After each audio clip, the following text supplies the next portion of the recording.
University మంచి భవిష్యత్తు కోసం తెలుగు విద్యార్థులు ఇష్టపడే యూనివర్సిటీ. కాల్ 9059052378 9059052379.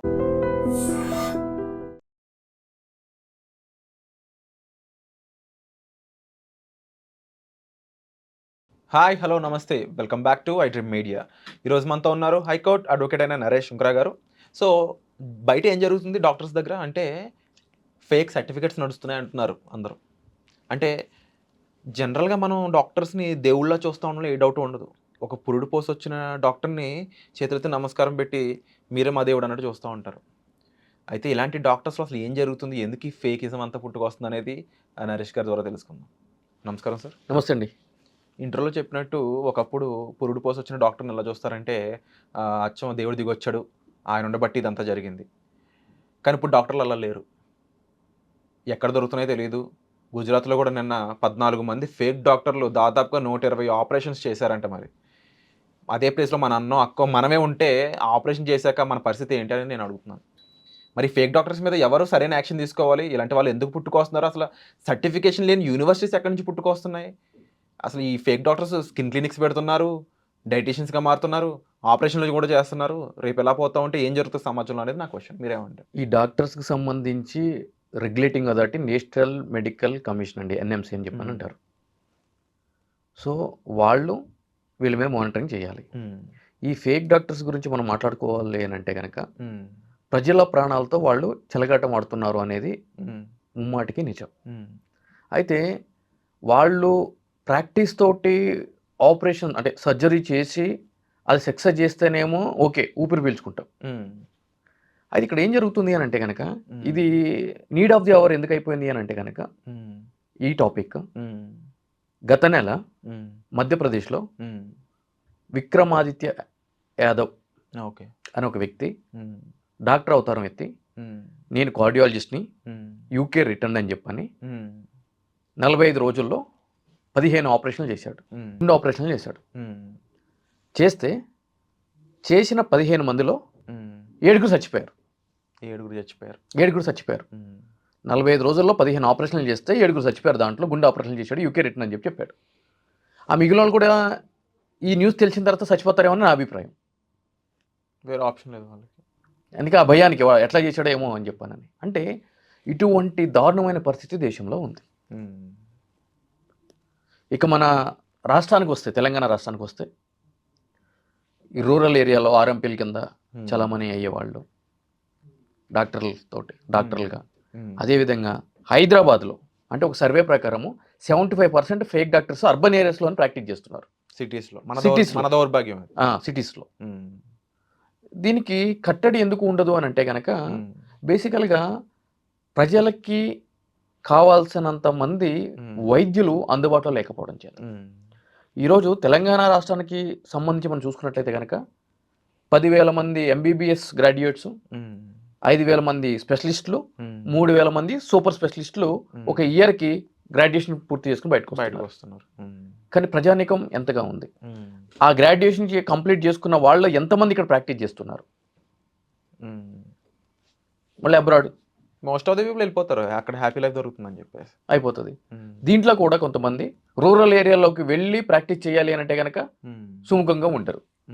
సో వీటిలన్నిటిని కూడా అడ్వాంటేజ్ తీసుకొని ఇక్కడ మనందరికీ తెలిసిన విషయం, ఒక సామెత ఉంటుంది, డాక్టర్ కంటే కాంపౌండర్కి ఎక్కువ తెలుస్తుంది అని చెప్పని.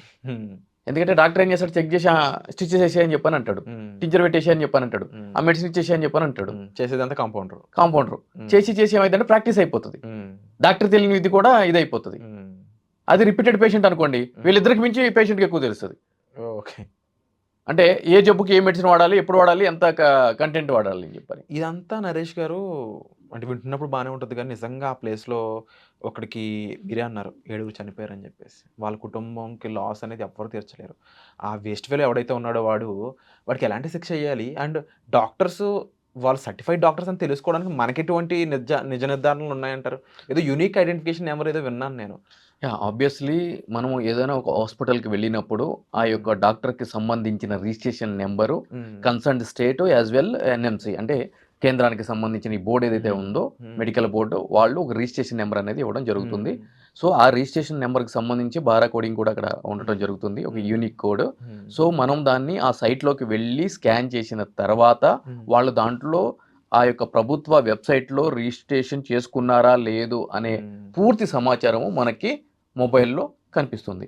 కానీ ఎంతమందికి ఈ యొక్క ఇన్ఫర్మేషన్ తెలుసు? నాకు తెలిసి ఎంతమంది డాక్టర్ దగ్గరికి వెళ్ళిన వెంటనే show me your registration ID and certification అని చెప్పి అడిగి తీసుకుని స్కాన్ చేసి డీటెయిల్ తెలుసుకుని దాని తర్వాత ట్రీట్మెంట్ చేయించుకుంటారు. చేయించుకోవడం అవసరం ఇప్పుడున్న సిచ్యువేషన్ లండన్లో, ఎటువంటి డౌట్ లేదు అంటారు నేను. ఇప్పుడు ప్రతిదీ కూడా అంటే ఈరోజు మనం సూపర్ మార్కెట్కి వెళ్ళి ఒక చిప్స్ ప్యాకెట్ కొంటాము, దానికి ఒక ఎక్స్పైరీ డేట్ అనేది ఉంటుంది. ఎంతమంది ఎక్స్పైరీ డేట్ చూసి కొనుక్కుని ఆ చిప్స్ ప్యాకెట్ తింటున్నారు? అంటే అన్నీ తెలుసు, మనకి తెలియకుండా ఏం లేదు. ఎందుకంటే గ్లోబలైజేషన్ అయిపోయింది. ఈరోజు ఈ డిజిటల్ యుగంలో సోషల్ మీడియా వచ్చిన తర్వాత ప్రతి ఒక్క విషయం మీద ప్రజలకు అవగాహన ఉంది, కానీ ఇంప్లిమెంటేషన్లో మాత్రమే లోపం జరుగుతుంది అని అంటున్నాను నేను. అండ్ నరేష్ గారు, మీ సిద్ధాంతం నాకు తెలుసు, మీరు prevention is better than cure అని నమ్మే పర్సన్ మీరు. మిమ్మల్ని అడుగుతున్నా ఈ క్వశ్చన్ నేను, అసలు ఎవరి పర్మిషన్తో ఇన్ని క్లినిక్స్ పెట్టుకుంటున్నారు ఫేక్ డాక్టర్స్ అనేవాళ్ళు? ఎవరి పర్మిషన్తో ఈ సర్జికల్ ప్రొసీజర్ చేసుకుని రైట్స్ తెచ్చుకుంటున్నారు? ఎవరి పర్మిషన్ ఉందని చెప్పేసి అంత ధైర్యంగా వీళ్ళు హైదరాబాద్ లాంటి ప్లేసుల్లో క్లినిక్లు ఓపెన్ చేసుకుంటున్నారు? దీనికంటూ రూల్స్, రెగ్యులేషన్స్, ఆఫీసర్లు ఏమీ లేవంటారా?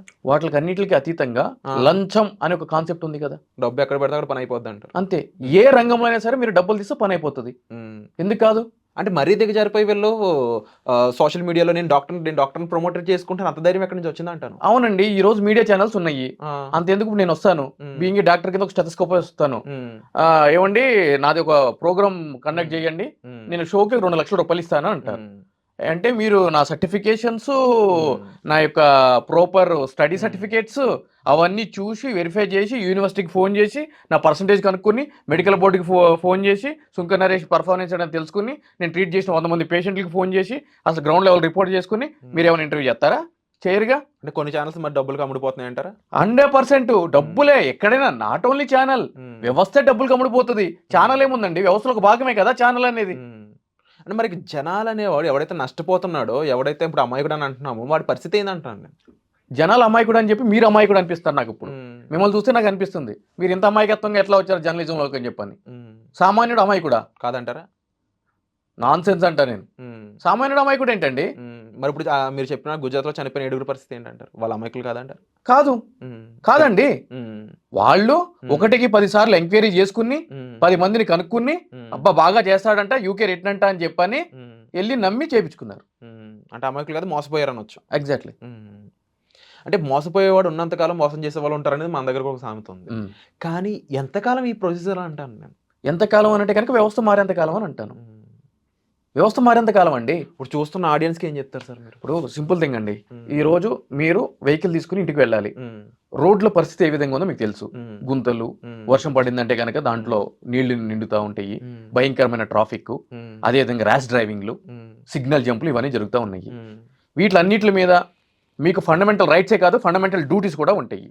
మీరు ఏ రోజైనా సరే సంబంధించిన అధికారికి ఫోన్ చేసి కానీ ఒక ఫిర్యాదు చేయడం కానీ ఏదైనా చేశారా? లేదు, చేయలే. నాకెందుకని ఉంటారు. నాకెందుకు అన్నంతకాలం మీకు తప్పది బాధ. చచ్చిపోయిందైతే నేను కదా. ఇప్పుడు ఎంపీ గురించి అంటే మధ్యప్రదేశ్ గురించి మనం మాట్లాడుకుందాం.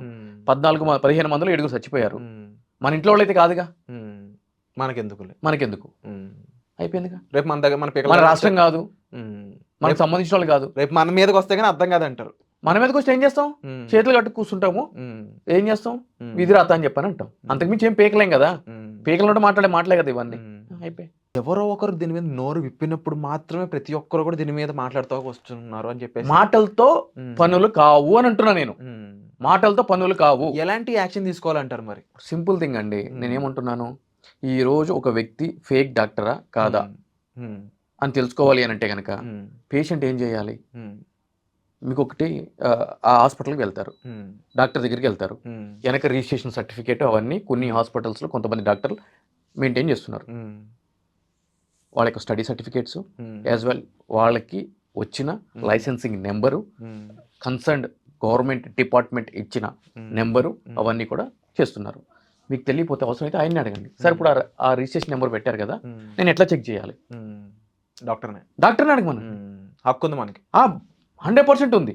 ఎందుకంటే నేను చెప్తాను, కరోనా టైంలో మనందరికి తెలిసిన విషయమే, గాంధీ హాస్పిటల్ కరోనా హాస్పిటల్ కింద డిక్లేర్ చేయడం జరిగింది రాష్ట్ర ప్రభుత్వం. అంటే కరోనాకి సంబంధించిన పేషెంట్లందరూ కూడా అక్కడే ట్రీట్ చేయబడ్డారు, రైట్? అప్పుడు ఏం జరిగిందండి, ఎవరికైనా ఒకరికి ఫస్ట్ వేవ్ కరోనా వస్తే తీసుకుపోయి అక్కడ పడేసేటోళ్ళు.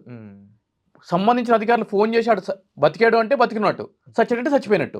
కనీసం చచ్చిపోయినట్టు మనోడా కాదా అని చెప్పి వెళ్ళి చూసే ధైర్యం కూడా ఎవరు చేయలేదు. ఈ విధంగా నడిచింది.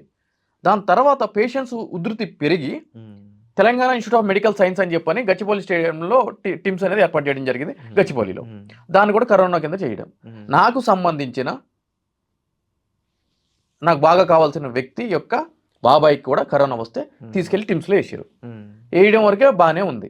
ఆయన దగ్గర ఫోన్ ఉంటే ఫోన్ చేసి నన్ను శవాల మధ్య పడేశారు, నాకు ట్రీట్మెంట్ చేయట్లేదు, ఏం చేయట్లేదు, నాకు దగ్గర రక్తం వచ్చినా కూడా పట్టించుకోవట్లేదు అని చెప్పారంట ఫోన్ చేసి. అయితే వెళ్ళి అడిగితే ఎవరిని అడగాలి, ఎవరు ఆన్సర్ చేయాలి? అసలు ఒక పేషెంట్కి ఎటువంటి ట్రీట్మెంట్ ఇస్తున్నారు అని చెప్పి ఎవరికి చెప్తున్నారు? ఎందుకంటే అటెండెన్స్ ని ఎవరిని అలౌ చేయట్లేదు, దేనికి అకౌంటబిలిటీ లేదనొచ్చు. ఎగ్జాక్ట్లీ. అప్పుడు నా దగ్గరికి వస్తే నేను ఇమీడియట్లీ హైకోర్టులో రిట్ పిటిషన్ మూవ్ చేయడం జరిగింది. ఎందుకంటే ఒక పేషెంట్ యొక్క మెడికల్ ట్రీట్మెంట్ ప్రొసీజరు తెలుసుకునే రైట్ పేషెంట్కి యాజ్ వెల్ వాళ్ళ ఫ్యామిలీ మెంబర్స్కి, కేర్ టేకర్స్కి అదర్వైజ్ ఉంది. ప్రతి ఒక్క హాస్పిటల్లో ప్రతి ఒక్క డాక్టరు ఒక పేషెంట్ని జాయిన్ చేసుకున్నప్పుడు అతనికి ఎటువంటి మెడిసిన్స్ ఇచ్చారు, ఎటువంటి ఇంజెక్షన్స్ ఇచ్చారు, ఎటువంటి ట్రీట్మెంట్స్ ఇచ్చారు, ఇవన్నీ కూడా ఫుడ్ ఏమి ఇచ్చారు అనేది కంప్లీట్ షీట్ ప్రొసీజర్ అంతా కూడా వాళ్ళకి ఇవ్వాలి. అట్లా ఎన్ని హాస్పిటల్ నడుస్తుంది? అలా లేదు. సో ఈ విధంగా స్టేట్ గవర్నమెంట్ని డైరెక్ట్ చేయండి, కరోనా పేషెంట్లు అందరూ ఎవరైతే ఉన్నారో వాళ్ళకి సంబంధించిన వ్యక్తులకి వీళ్ళ యొక్క ట్రీట్మెంట్ డీటెయిల్స్ ఇవ్వమని చెప్పానంటే ఇమ్మీడియట్ హైకోర్టు డైరెక్షన్ ఇచ్చింది. ఇచ్చిన తర్వాత మొత్తం స్టేట్ మొత్తం కంట్రోల్ రూమ్లో ఏర్పాటు చేయడం జరిగింది. ఈ యొక్క ఆర్డర్ తీసుకుని అతను వెళ్తే ఇమ్మీడియట్లీ సూపరింటెండెంట్ వచ్చి, టిమ్స్ సూపరింటెండెంట్ రిసీవ్ చేసుకుని ఒక సూట్ వేసి టీ కాఫీ ఇచ్చి అప్పటి వరకు శవాల మధ్య ఉన్న అతను ఏసీ రూమ్లోకి పంపించి విఐపి ట్రీట్మెంట్ చేశారు. అంటే న్యాయ వ్యవస్థ మనకి ఎప్పుడు తోడుగా ఉంటుందనడానికి ఇది ఒక బెస్ట్ ఎగ్జాంపుల్ అనొచ్చు అంట. ఇప్పుడు వ్యవస్థలన్నీ కూడా ఇప్పుడు మనకు తోడుగా ఉంటాయి, కానీ వాడుకునే విధానం రావాలి అని తెలియాలి, తెలిసి ఉండాలి. ఇప్పుడు ఈ రోజు మీరు కిచెన్ లో ఒక నైఫ్ ఉంటుందండి, కూరగాయలకు వస్తూ ఉంటారు. అర్ధరాత్రి మీ ఇంట్లో ఒక దొంగ, ఒక సంఘ వ్యతిరేక శక్తితో వచ్చి మీ మాన ప్రాణాలకి హాని కలిగించినప్పుడు అదే కత్తి మీకు ఆయుధం అవుతుంది. అవును, కానీ వాడే పద్ధతి మీకు తెలియాలి అని అంటున్నాను.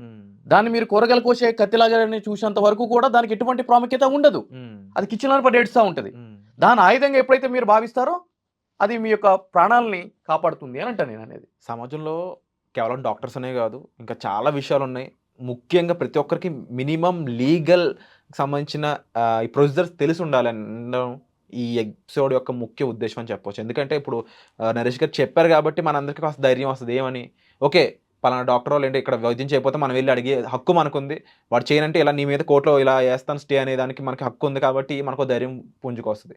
బట్ ఇలాంటి విషయాలు ల్యాండ్కి సంబంధించిన విషయాలు అయి ఉండొచ్చు, లీగల్గా ఎన్నో రకాల విషయాలు, సివిల్స్ అయి ఉండొచ్చు, క్రిమినల్ అయి ఉండొచ్చు, ఎన్ని రకాలుగా ఉంటుంది. వీటన్నిటికి సంబంధించి సమాచారం మనకు కావాలనుకున్నప్పుడు ప్రొఫెషనల్స్ మనం మీట్ అవ్వడం, వాళ్ళతో మాట్లాడడం, వాళ్ళ ద్వారా ఈ విషయాలు తెలుసుకోవడం చాలా ఇంపార్టెంట్. అండ్ నరేష్ గారు, థ్యాంక్ యూ సో మచ్. ఎందుకంటే మిమ్మల్ని ఆపేస్తున్న వాయిస్లు ఎన్నోన్న వాటన్నింటిని దాటుకొచ్చి మీ వాయిస్ని జనాలకు వినిపించాలనుకునే మీ సంకల్పం గొప్పది. అండ్ ఇలాంటి ఇన్ఫర్మేషన్ మాకు ప్రొవైడ్ చేసినందుకు కూడా thank you sir. Thank you. నిజంగా ప్రస్తుతం ఉన్నటువంటి సమాజం దేనికి ప్రయారిటీ ఇస్తుంది? ఆర్థిక సంబంధాల చుట్టూ మాత్రమే తిరుగుతుంది. మళ్ళీ ఎన్నికలంగానే చాలా విరక్తి కలుగుతాం. మంచి అనిపిస్తుంది కదా, లేడీస్ కూడా ఛాలెంజింగ్ జాబ్స్ చేసినప్పుడు చాలా బాగుంటది. ట్రాఫిక్ అసిస్టెంట్స్ గా నియమించిన ట్రాన్స్జెండర్స్ అందరితో సాల్యూట్ చేయించుకుంటున్నారు. ఫుడ్ డెలివరీ ఇవ్వటానికి వెళ్ళినటువంటి డెలివరీ బాయ్ అనిల్ పై కళ్ళ ముందు పెళ్ళండి